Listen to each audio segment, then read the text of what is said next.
തൃശൂർ കയ്പമംഗലത്ത് സ്വന്തമായ നോട്ടച്ചടിച്ച് വിതരണം ചെയ്ത ഗ്രാഫിക് ഡിസൈനർ പിടിയിൽ. പാവറട്ടി നവോദയ നഗർ കൊല്ലന്നൂർ വീട്ടിൽ ജസ്റ്റിനാണ് പിടിയിലായത്.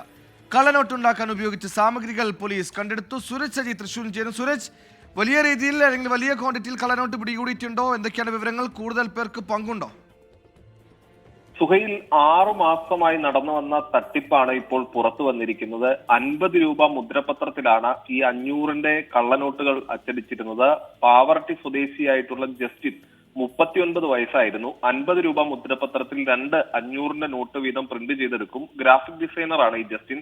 അങ്ങനെ സ്വന്തം പ്രിന്ററും ഇതുമെല്ലാം ഉപയോഗിച്ചുകൊണ്ട് ഇത്തരത്തിൽ ഈ നോട്ട് അച്ചടിക്കുകയും പിന്നീട് ഇത് കാറിൽ സഞ്ചരിച്ച് ഈ ജില്ലയിലെ തന്നെ വിവിധ കടകളിൽ മാറുന്നതുമായിരുന്നു രീതി. ഇതിനിടയിൽ ഒരു കടയിൽ ഈ നോട്ട് കൈമാറുകയും ആ കടയുടമയ്ക്ക് തോന്നിയ സംശയവുമാണ് ഇത്തരത്തിൽ ഈ സംഭവം പുറത്തു കൊണ്ടുവരുന്നത്. കടയുടമ അത് മെഡിക്കൽ ഷോപ്പിലായിരുന്നു ഈ നോട്ട് നൽകിയത്. ആ മെഡിക്കൽ ഷോപ്പിലെ ഉടമയ്ക്ക് തോന്നിയ സംശയം അത് പോലീസിനെ അറിയിക്കുന്നു. പിന്നീട് പോലീസ് CCTV ദൃശ്യങ്ങൾ ഉൾപ്പെടെ കേന്ദ്രീകരിച്ച് നടത്തിയ അന്വേഷണത്തിലാണ് ഈ പ്രതിയെ തിരിച്ചറിയുന്നത്. പിന്നീട് പാവർട്ടിയിലെ ഇയാളുടെ സ്ഥാപനത്തിൽ പോലീസ് എത്തി തിരച്ചിൽ നടത്തി. അവിടെ നിന്ന് 500ന്റെ കള്ളനോട്ടും അതുപോലെ തന്നെ ഈ മുദ്രപേപ്പറിൽ പ്രിന്റ് ചെയ്ത 500ന്റെ നോട്ടുകളും കണ്ടെടുത്തിട്ടുണ്ട്. ഈ കള്ളനോട്ടിന് ഉപയോഗിക്കുന്ന പ്രിന്ററും കമ്പ്യൂട്ടറും അടക്കം പോലീസ് പിടിച്ചെടുത്തിട്ടുണ്ട്. ഇയാൾ ഒറ്റയ്ക്ക് തന്നെയാണ് ഇത് ചെയ്തതെന്നുള്ളതാണ് നിഗമനം.